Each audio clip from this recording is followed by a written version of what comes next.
নমস্কাৰ আজি আপোনালোকৰ মাজলৈ অন্য এটি ভিডিঅ' লৈ আহিছোঁ যিটো ভিডিঅ'ত আমি কথা পাতিম এখন অন্তৰ্জালৰ বিষয়ে বা এটা অন্তৰ্ভাগত থকা সংযোগ ব্যৱস্থা যিটো ব্যৱস্থা অবিহনে বৰ্তমান যুগ সম্ভৱ নহয় আপোনালোকে ৰাতিপুৱা উঠাৰ পৰা ৰাতি শুৱালৈকে দিনটোত বহু সময়খিনি এই বস্তুটো ব্যৱহাৰ কৰে সেই বস্তুটো হৈছে আপোনালোকে ব্যৱহাৰ কৰা ইন্টাৰনেট এই ইন্টাৰনেট কেনেকৈ সংযোগ কৰে আপোনাৰ মোবাইল ফোন ল্যাপটপ বা কম্পিউটাৰত সেইটো জনাৰ আপোনালোকৰ হয়তো উৎসাহ জাগিব পাৰে এই সংযোগ ব্যৱস্থা ধৰি লওঁ আমি এই এটা হিল এই হিলটোক যদি আমি কম্পিউটাৰ ব্যৱস্থা হিচাপে ধৰো তেতিয়া হলে এই এটা হিল বা কম্পিউটাৰ এটা কম্পিউটাৰ এটা কম্পিউটাৰ এই চাৰিটা কম্পিউটাৰক যদি আমি এটা নিয়ম অনুযায়ী সংযোগ কৰো তেতিয়া কি হ'ব এটা নেটৱৰ্কৰ সৃষ্টি হ'ব আপোনাৰো এটা নেটৱৰ্ক আছে এই নেটৱৰ্ক আপোনাৰ যিমান বন্ধু বান্ধৱী আছে বা সম্পৰ্কীয় আলহী আছে সেই সমূহৰ লগত কি হৈছে এটা নেটৱৰ্কৰ সৃষ্টি হৈছে বা এটা সংযোগ ব্যৱস্থা সৃষ্টি হৈছে গতিকে এনেকৈ যদি আমি লাখ লাখ কম্পিউটাৰ ব্যৱস্থা এটা সংযোগ কৰো বা সৃষ্টি কৰো তেতিয়া এটা গোলকীয় কম্পিউটাৰ ব্যৱস্থাত পৰিণত হ'ব আমি যদি আন এটা উদাহৰণ চাবলৈ যাওঁ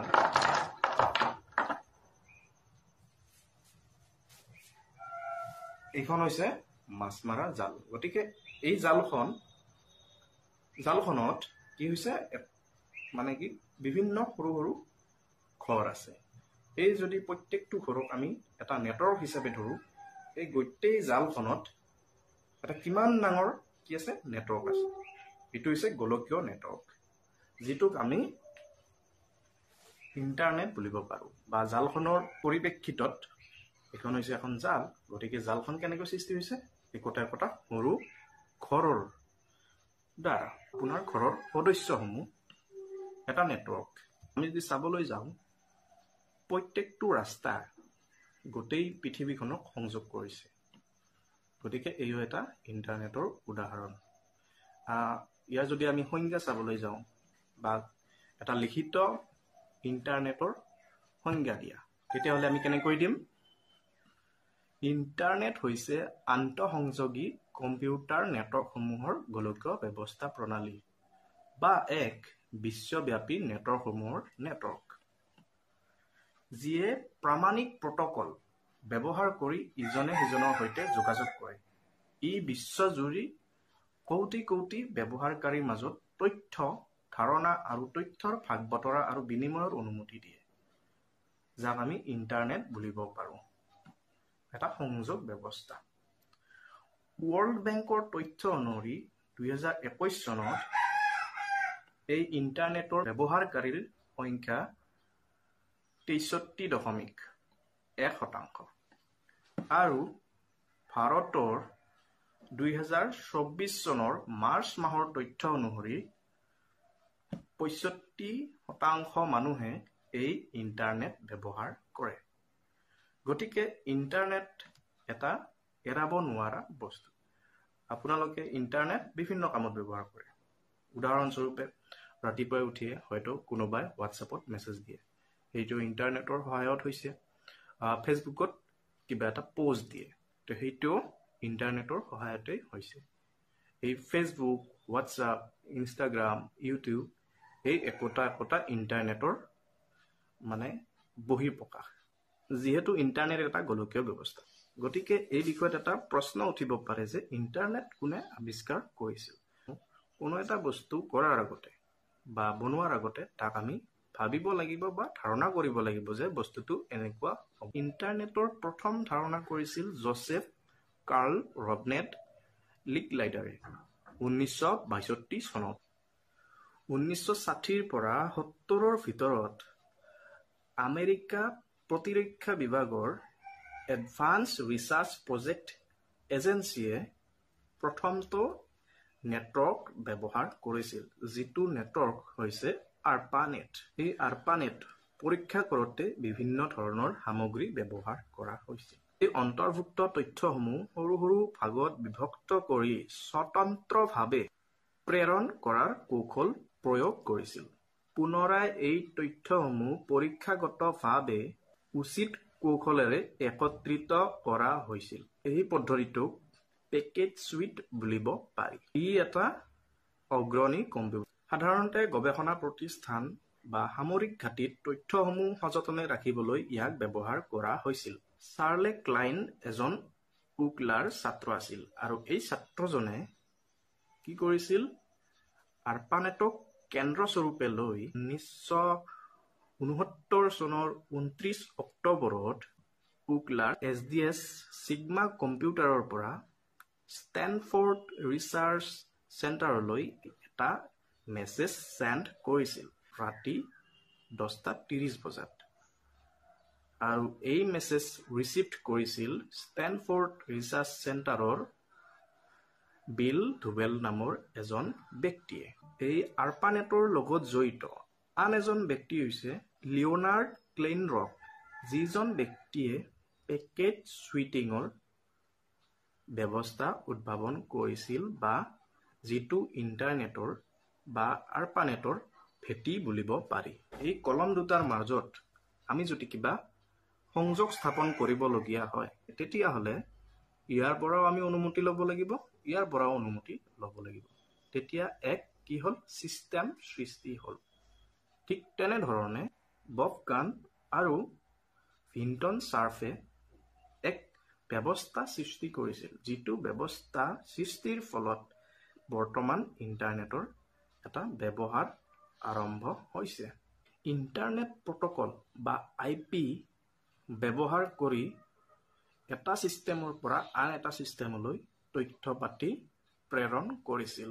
গতিকে দুয়োকে ইণ্টাৰনেটৰ পিতৃ বুলিব পাৰি। তেওঁলোকে তিনিটা আহিলা ব্যৱহাৰ কৰিছিল বা তিনিটা ডিভাইচ ব্যৱহাৰ কৰিছিল। এক নম্বৰত হানিৱেল 516, যিটো এটা সৰু কম্পিউটাৰ IMP হিচাপত ব্যৱহাৰ কৰা হৈছিল। SDS চিগমা 7, যিটো কম্পিউটাৰ নোবেল হিচাপত ব্যৱহাৰ কৰা হৈছিল। আৰু এটা কম্পিউটাৰ IBM 360, যিটো কম্পিউটাৰ মেইন ফ্ৰেম হিচাপত কাম কৰিছিল। এই তিনিটা কম্পিউটাৰ, এটা হৈছে হানিৱেল 516, 2 নম্বৰতে SDS চিগমা 7 আৰু 3 নম্বৰতে IBM 360। ইয়াৰ লগত আন বহুতো ডিভাইচ, সৰু সৰু ডিভাইচ বা এই নেটৱৰ্কটোক সযতনে ৰাখিবলৈ ব্যৱহাৰ কৰিছিল। ডিভাইচসমূহ ঠাণ্ডা ৰখাৰ বাবে কিছুমান cooling system, network control protocol, routers, কোনো এটা বস্তুৰ লগত যদি আমি সংযোগ কৰিবলগীয়া হয় তাত হয়তো আমি কি ৰেডিঅ' ফ্ৰিকুৱেঞ্চি দিব লাগিব, নতুবা আমি কেবুল ব্যৱহাৰ কৰিব লাগিব, এনেকুৱা তাঁৰ ব্যৱহাৰ কৰিব লাগিব, এনেকুৱা তাঁৰ। গতিকে তেতিয়াহে বস্তু এটাৰ লগত সংযোগ ব্যৱস্থা হ'ব। উদাহৰণস্বৰূপে যদি আমি চাবলৈ যাওঁ, এইটো কম্পিউটাৰ, ইফালে ধৰিলোঁ আৰু ইফালে ধৰিলোঁ। এই গতিকে মাজৰ এইডাল যদি আমি কেবুল হিচাপত ধৰোঁ তেতিয়া এই বস্তু দুটা আঙুলিৰ মাজত কি হ'ল? এটা সংযোগ সৃষ্টি হ'ল। 1989 চনত এই যিটো আৰ্পানেট, এইটো বন্ধ কৰি দিয়া হৈছিল। এই বন্ধ কৰি দিয়াৰ বিভিন্ন কাৰণ আছে। নতুন নেটৱৰ্কসমূহৰ লগত সিমান সংযোগ স্থাপন কৰিব পৰা নাছিল। অৰ্থাৎ যিটো স্থাপন কৰিছিল, যিটো এটা নেটৱৰ্কৰ গতি, সেইটো বহুত কম আছিল বা নিম্নমানৰ হৈছিল। আৰ্পানেটৰ যিটো ছিকিউৰিটি ছিষ্টেম, সেইটো অতি দুৰ্বল আছিল। নেটৱৰ্ক কি? ইয়াৰ যদি আমি সংক্ষিপ্ততে এটা উত্তৰ দিবলগীয়া হয় আমি কেনেকৈ দিম? নেটৱৰ্ক হৈছে এটা সুশৃংখল ব্যৱস্থা প্ৰণালী, অৰ্থাৎ এটা সংযোগ ব্যৱস্থা য'ত দুয়োপক্ষৰ অনুমতি বিচৰা হয়। যেতিয়া এখন বিয়া পতা হয় কি কৰা হয়? দৰা পক্ষ আৰু কইনা পক্ষৰ মাজত এটা সংযোগ সৃষ্টিৰ বাবে প্ৰথমতে দুয়োপক্ষৰ অনুমতি ল'ব লাগিব, তেতিয়াহে বিয়াখন সম্ভৱ হ'ব বা এটা যোগাযোগ ব্যৱস্থা সম্ভৱ হ'ব। নহ'লে এই বিয়াখন নহ'ব বা দুয়ো পৰিয়ালৰ মাজত যিটো এটা নেটৱৰ্ক, সেই নেটৱৰ্কটো সম্ভৱ নহয়। TCP হৈছে ট্ৰান্সমিশ্যন কণ্ট্ৰল প্ৰট'কল। এই যিটো মই বিয়াৰ উদাহৰণ দিলোঁ সেইটোৱে TCP। যেতিয়া এটা বস্তুৰ লগত আন এটা বস্তু সৰ্বসন্মতি আৰু নিয়ম অনুযায়ী বাৰ্তা প্ৰদান কৰা হয় তাকেই TCP বুলি কোৱা হয়। এইটোৱে বিয়াৰ উদাহৰণ, দৰা পক্ষ আৰু কইনা পক্ষৰ সৰ্বসন্মতি অনুমতি লাগিব, তেতিয়াহে বিয়া সম্ভৱ হ'ব। IP কি? সংজ্ঞা অনুসৰি ইণ্টাৰনেট প্ৰট'কল হৈছে এক ঠিকনা। ইণ্টাৰনেটৰ প্ৰতিটো বস্তুৰে IP ঠিকনা থাকে। এই নম্বৰ অবিহনে আপুনি ইণ্টাৰনেট ব্যৱহাৰ কৰিব নোৱাৰে। উদাহৰণস্বৰূপে আপুনি যেতিয়া এজন মানুহৰ লগত কথা পাতিব, কেতিয়া কথা পাতিব? হয়তো সেই মানুহজনক আপুনি চিনি পাব লাগিব, নতুবা তেওঁ আপোনাৰ গাঁৱৰ হ'ব লাগিব, বা তেওঁৰ নাম জানিব লাগিব, বা সংযোগ স্থাপন কৰাৰ আগতে দুয়োৰে নাম জনাটো বহুত দৰকাৰী। তেতিয়াহে সংযোগ স্থাপন হ'ব। IP এড্ৰেছ হৈছে প্ৰত্যেকটো বস্তুৰে, যেনেকৈ মোৰ নাম আছে, আপোনাৰ এটা নাম আছে, তেনেকৈ পৃথিৱীত যিমান ইণ্টাৰনেট ব্যৱহাৰকাৰী বস্তু আছে প্ৰত্যেকৰে কি আছে? এটা IP এড্ৰেছ আছে। আমি যদি চাবলৈ যাওঁ, আপোনাৰ মোবাইলটোত IP এড্ৰেছ আছে, যিটোৰ সহায়ত আপোনাৰ লোকেশ্যন ধৰিব পৰা যায়। আজিকালি বিভিন্ন ফ্ৰিজ হওক, টেলিভিছন হওক, এইসমূহতো IP এড্ৰেছৰ ব্যৱস্থা কৰা হৈছে, যিহেতু সকলোতে আজিকালি ইণ্টাৰনেট ব্যৱহাৰ কৰা হয়। ফেনটো ব্যৱহাৰ কৰিব লাগিলেও আমি ইণ্টাৰনেটৰ সহায়ত ব্যৱহাৰ কৰিব পৰা হ'লো, নহয় জানো? WWW কি? ৱৰ্ল্ড ৱাইড ৱেব হৈছে এটা তথ্য ব্যৱস্থা যিয়ে ব্যৱহাৰকাৰী বন্ধুত্বপূৰ্ণ উপায়েৰে ইণ্টাৰনেটৰ জৰিয়তে বিষয়বস্তু অংশীদাৰী কৰিবলৈ সক্ষম কৰে, যাৰ উদ্দেশ্য হৈছে নিয়াৰিকৈ ব্যৱহাৰকাৰীসকলক আকৰ্ষণ কৰা। ই হাইপাৰটেক্সট ট্ৰেন্সফাৰ প্ৰট'কল অৰ্থাৎ HTTP, যাৰ নিৰ্দিষ্ট নিয়ম অনুসৰি ইণ্টাৰনেটৰ জৰিয়তে দস্তাবেজ আৰু অন্যান্য ৱেব সম্পদ অধিগমন কৰাৰ অনুমতি দিয়ে। ইণ্টাৰনেটত তথ্য লাভ কৰাৰ পদ্ধতি হৈছে ৱৰ্ল্ড ৱাইড ৱেব। এই পদ্ধতিত ইণ্টাৰনেটত থকা বিভিন্ন নথিপত্ৰ ফাইলসমূহ হাইপাৰ টেক্সট লিংকৰ জৰিয়তে ইটোৱে সিটোৰ লগত সংযোগ কৰা হয়। অৰ্থাৎ যিহেতু এই আপোনালোকে যিটো ভিডিঅ' চাই আছে, কিহত চাই আছে? ইউটিউবত চাই আছে। যদি আমি ইউটিউবৰ ৱেবছাইট চাবলৈ যাওঁ, ৱেবছাইটত এই ভিডিঅ'টো আপলোড কৰা হ'ব, আৰু এই ৱেবছাইটৰ থ্ৰুদি আপুনি যেতিয়া ইউটিউবৰ মোৰ চেনেলটোৰ নাম মাৰিব, তেতিয়া বা কৃষ্ণচূড়া 2.0ৰ নামটো মাৰিব, তেতিয়া আপোনালোকে এই ভিডিঅ'টো পাবলৈ সক্ষম হ'ব। ঠিক তেনেকৈ আপোনালোকেও ইউটিউব ৱেবছাইটৰ জৰিয়তে কি কৰিব পাৰে? ভিডিঅ' আপলোড কৰিব পাৰে, আৰু সেই ভিডিঅ' আমি বা মই চাব পাৰিম। কেনেকৈ চাব পাৰিম? আপোনাৰ নাম বা ৱেবছাইটৰ যিটো এটা URL আছে বা লিংক আছে, সেইটোৰ সহায়ত। আপোনালোকে ফেচবুকত যদি কিবা এটা পোষ্ট দিয়ে, কেনেকৈ মই পাম? প্ৰথমতে মই ফেচবুক ৱেবছাইটটো কোনো এটা ব্ৰাউজাৰত মাৰিব লাগিব। তাৰপিছত মই যিহেতু এটা একাউণ্ট ব্যৱহাৰ কৰিম, তেতিয়া মোৰ একাউণ্টটো মই লগ ইন কৰাৰ পিছত আপোনাৰ নামৰ ফেচবুকখন চাৰ্চ কৰাত মই আপোনাৰ কি পাম? ফটোখন। কম্পিউটাৰ বিজ্ঞানী টিম বেনাৰ্ছ-লীয়ে 1989 চনত কি কৰিছিল? প্ৰথম ৱেব পেজ উদ্ভাৱন কৰিছিল, আৰু 1993 চনত এই ৱেব পেজৰ জৰিয়তে জনতাৰ মাজত ইণ্টাৰনেট এৰি দিয়া হয়। গতিকে আমি যদি চাবলৈ যাওঁ, ইণ্টাৰনেট হৈছে এটা বিশ্বব্যাপী নেটৱৰ্ক, আৰু ৱেবছাইট হৈছে এখন পেজ।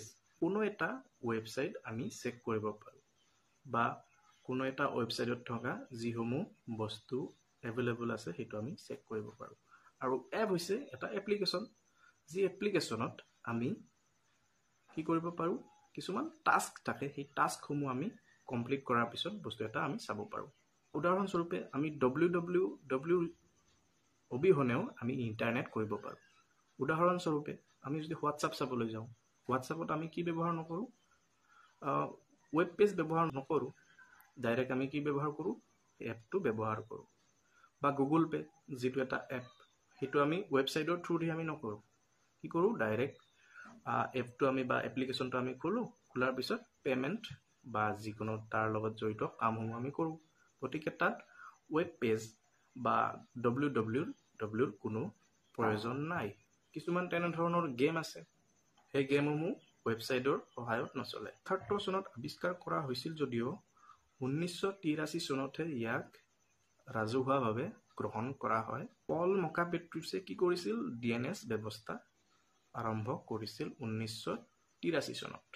ডোমেইন নেমক IP এড্ৰেছলৈ পৰিৱৰ্তন কৰা ব্যৱস্থা হৈছে DNS সিস্টেম। যেহেতু IP এড্ৰেছসমূহ কিহত থাকে? বাইনাৰী আখৰত থাকে। আপুনি আপোনাৰ মোবাইলত গৈ DNS সেটিংস সলনি কৰিব পাৰে। প্ৰত্যেকটো ৱেবসাইটৰে একোটা DNS আছে। গুগলৰ DNS যদি আমি চাবলৈ যাওঁ 8.8.8.8 বা 8.8.4.4। ইণ্টাৰনেটৰ আমি বিভিন্ন কাম কৰোঁ। এক নম্বৰতে ইণ্টাৰনেট যদি আমি চাবলৈ যাওঁ, ৰাতিপুৱা উঠিয়ে আমি হোৱাটছএপৰ ষ্টেটাছ, ইনষ্টাগ্ৰামৰ ষ্টেটাছ, ফেচবুকৰ ষ্টেটাছ আমি চাবলৈ পাওঁ। কাৰ চাবলৈ পাওঁ? আপোনাৰ প্ৰিয় বন্ধুজনৰ। 2 নম্বৰতে আমি কি কৰোঁ? বিভিন্ন ধৰণৰ মানি ট্ৰান্সফাৰ বা পইচাৰ লগত জড়িত আমি কামসমূহ ইণ্টাৰনেটৰ সহায়তে কৰিব পাৰোঁ। বিভিন্ন ধৰণৰ আমি আজিকালি শিক্ষা ব্যৱস্থা অৰ্থাৎ अपना ध्यान अपने काम पर रखो और दुनिया का जो काम है वो उन पे छोड़ दो। दुनिया का काम है आपके काम में कमियां निकालना, आपका काम है अपने काम को अच्छे से करना। तो आप अपना काम करो, दुनिया को उनका काम करने दो। सक्सेस ओवरनाइट नहीं मिलती है। ओवरनाइट के पीछे 2 साल 5 साल 10 साल की मेहनत होती है, एक पूरा बेस बनता है, फाउंडेशन बनती है, तब जाके रिजल्ट आता है। एजुकेशन का सबसे बड़ा गोल ये होना चाहिए कि एक इंसान का दिमाग खुल जाए, उसके दिमाग में एक पॉसिबिलिटी माइंडसेट आए, ना कि एक लिमिटेड माइंडसेट हो कि बस ये हो गया तो बहुत है। We have got limited time, तो उस लिमिटेड टाइम में आप क्या कर रहे हो, उस टाइम को कैसे यूज कर रहे हो, वो बहुत इंपॉर्टेंट होता है। अगर आप भी यहां पर आना चाहते हैं तो आपको क्या करना है, मेरी वेबसाइट पे जाना है, दैट इज www.sandeepmaheshwari.com। वहां पे रजिस्टर करना है। उसके बाद में आपके पास में एक SMS आएगा आपके मोबाइल फोन पे, उसमें एक लिंक होगा, उस लिंक पर आप क्लिक करेंगे तो आपको एक एंट्री पास मिलेगा, जिसके बेस पर आप यहां पर आ सकते हैं और मेरा सेशन अटेंड कर सकते हैं। Wish you all the best. ইউটিউবৰ পৰা আমি বিভিন্ন ধৰণৰ শিক্ষা ল'ব পাৰোঁ। ঠিক তেনেকৈ আমি কোনো এটা ৱেবছাইটত গৈ কিছুমান ভাল জ্ঞানো ল'ব পাৰোঁ। বিভিন্ন ধৰণৰ ধৰি লওক আপোনাৰ কিবা খৰ খজুৱতি হৈছে, এই খৰ খজুৱতি কিহৰ ফলত হৈছে বা কেনেকৈ হৈছে বা ইয়াৰ প্ৰতিকাৰ কি, সেইসমূহ আমি ইণ্টাৰনেটৰ সহায়তে পাব পাৰোঁ। ছ'চিয়েল নেটৱৰ্কিং ছাইটসমূহৰ জৰিয়তে আমি এক বন্ধুত্বপূৰ্ণ যোগাযোগ ব্যৱস্থা কৰিব পাৰোঁ। আজিকালি বিভিন্ন ধৰণৰ ই-কমাৰ্চ ছাইট আছে, ফ্লিপকাৰ্ট, আমাজন বা স্নেপডিল, শ্বপিফাই, অৰ্থাৎ অনলাইনৰ বজাৰখন আমি ইণ্টাৰনেটৰ থ্ৰুদি কৰিব পাৰোঁ। ইণ্টাৰনেটৰ এটা নিচা হেক হ'ব পাৰে, ফেচবুক হেক হয় আজিকালি, বা বেংকৰ একাউণ্টো হেক হৈ যায়। ইণ্টাৰনেটত ভুল তথ্য পাব পাৰে, যিহেতু কোনোবাই যদি ভুল তথ্য দিছে সেই ভুল তথ্যটো আপোনাৰ তাতো যাব পাৰে। আৰু যদিহে শুদ্ধ তথ্য দিছে তেতিয়াহ'লে আপোনাৰ তাত শুদ্ধ তথ্য যাব। সেই তথ্যসমূহ আমাৰ জনতাইহে আপলোড কৰে বা ইয়াক প্ৰচাৰ কৰে। ইয়াত ইণ্টাৰনেটৰ কোনো দোষ নাই, কিন্তু আপুনি সেই ভুল তথ্যৰ পৰা নিজক বচাই ৰাখিব পাৰিব লাগিব। হয়তো আপোনাৰ এটা প্ৰশ্ন উঠিব পাৰে, এই ইণ্টাৰনেট ইমান ডাঙৰ বস্তু, গতিকে কাইনো চলায়ে? এইটো এটা ডাঙৰ প্ৰশ্ন উত্থাপিত হ'ব পাৰে। আপুনি ভাবিব পাৰে BSNL, জিঅ', এয়াৰটেল এইসমূহে চলায় নেকি? হ'ব পাৰে এইসমূহে চলায়। এইটো নহয়, কাৰণ এইসমূহে যদি ইণ্টাৰনেট প্ৰভাইড নকৰে, আন বেলেগ কোম্পানীয়ে আপোনাক প্ৰভাইড কৰিব নহয়। কিন্তু এই প্ৰভাইডৰ মূলতে এটা ডাঙৰ এটা ব্যৱসায় আছে, গতিকে প্ৰভাইড কৰিবই। তেতিয়াহ'লে যদিহে আমি চাওঁ যে ইণ্টাৰনেট যদি এই কোম্পানীসমূহে চলোৱা নাই, তেনেহ'লে চৰকাৰে চলাই আছে, এইটো হ'ব পাৰে। কিন্তু এইটোও নহয়, কাৰণ চৰকাৰে এই ইমান ডাঙৰ ব্যৱস্থা এটা, আপোনাৰ মোবাইল কানেক্ট হৈ আছে, মোৰ মোবাইল কানেক্ট হৈ আছে, এই কানেকশ্যন ইমান এটা বন্ধ কৰিব নোৱাৰে। তেওঁলোকে এটা নিম্নতম হিচাপত এৰিয়া এটা নেটৱৰ্ক ইণ্টাৰনেট ছাৰ্ভিচ প্ৰভাইডাৰৰ জৰিয়তে কিছু এটা অংশ কি কৰিব পাৰে, ইণ্টাৰনেটবিহীন কৰিব পাৰে, বা ৱেবছাইট এটা বন্ধ কৰিব পাৰে, বা কেইটামান ফেচবুক, ইনষ্টাগ্ৰাম তেনেকুৱা ধৰণৰ কেইটামান পোষ্টহে ডিলিট কৰিব পাৰে। কিন্তু এই ব্লক হৈ থকা পোষ্ট, যিটো VPN বুলি কোৱা হয়, সেই ইউজ কৰি কেনে বস্তুসমূহ আপুনি চাব পাৰে। ইণ্টাৰনেটৰ এইবিলাক একোটা অংশ, যেনেকৈ ভাতৰ দালি এখন, গুগলক যদি আমি দালি হিচাপত লওঁ, বা আলু পিটিকাখনক যদি আমি ফেচবুক হিচাপত লওঁ, এই কটা অংশ সম্পূৰ্ণ ভাত নহয়। ভাত বুলি কোৱাৰ লগে লগে আমি তাত পানীও থাকিব, আঞ্জাও থাকিব, নিমখ থাকিব, জ্বালা থাকিব, পিঁয়াজ থাকিব। ঠিক তেনেকৈ ইণ্টাৰনেটত অন্তৰ্ভুক্ত এই বস্তুসমূহ ফেচবুক, ইউটিউব বা যিমান অনলাইন প্লেটফৰ্ম আছে সেইসমূহ অন্তৰ্ভুক্ত। আপুনি নিজাববীয়াকৈ কি ৱেবছাইটো খুলিব পাৰে। সেই ৱেবছাইটত আপোনাৰ ডাটা তাত এণ্টাৰ কৰিব পাৰে। ৱেবছাইট বনাব খোজে, আপুনি কি কৰিব লাগিব? ডমেইন নেম এটা কিনিব লাগিব। ডমেইন নেম বিক্ৰী কৰাসকল sedo.com, godaddy.com চলোৱাৰ বাবে এটা সংস্থা আছে, যিটো সংস্থাক আমি আইকেন বুলিব পাৰোঁ। 1998 চনত এই সংগঠনটো স্থাপন কৰা হৈছিল, যিটো সংগঠন লছ এঞ্জেলেছত অৱস্থিত। এই সংস্থাই সিদ্ধান্ত ল'ব কোনটো কোম্পানী বা ৱেবছাইটে ডমেইন নেম বিক্ৰী কৰিব। কোনটো ৱেবছাইটত .com হ'ব, কোনটো ৱেবছাইটত .info হ'ব, কোনটো ৱেবছাইটত .in হ'ব বা কোনটো ৱেবছাইটত .gov হ'ব। এই টপ লেভেল ডমেইনসমূহক আইকেন নামৰ সংস্থাটোৱে প্ৰভাইড কৰে। এই ৰাস্তাটোৱে যদি আপুনি গৈ থাকে, আন এখন দেশলৈ যাবলগীয়া হয়, আপুনি বিভিন্ন ধৰণৰ পথ ব্যৱহাৰ কৰিব। প্ৰথমতে ৰাস্তাৰে গ'ল, যদি আপুনি ৰাস্তাৰে যাব নোৱাৰে তেতিয়া আপুনি কি ব্যৱহাৰ কৰিব? উৰাজাহাজ ব্যৱহাৰ কৰিব। এখন দেশে আন এখন দেশৰ লগত যেনেকৈ আমি সংযোগ হৈ আছোঁ, ঠিক তেনে প্ৰত্যেকখন মহাদেশক বিভিন্ন সাগৰ মহাসাগৰৰ তলেৰে কিছুমান তাঁৰ গৈছে, যি তাঁৰক সংযোগ কৰিছে সেইসমূহক Tier 1 বুলি কোৱা হয়। আৰু এখন দেশৰ পৰা দেশখনৰ বিভিন্ন ৰাজ্যক যদি সংযোগ কৰে তেতিয়াহ'লে Tier 2 পৰা বিভিন্ন ৰাজ্য, তেলেংগানা হওক, ইফালে পাঞ্জাৱ হওক, গুজৰাট হওক, হিমাচল প্ৰদেশ হওক আৰু আমাৰ অসমলৈকেও এই তাঁৰৰ সংযোগ হৈ আছে।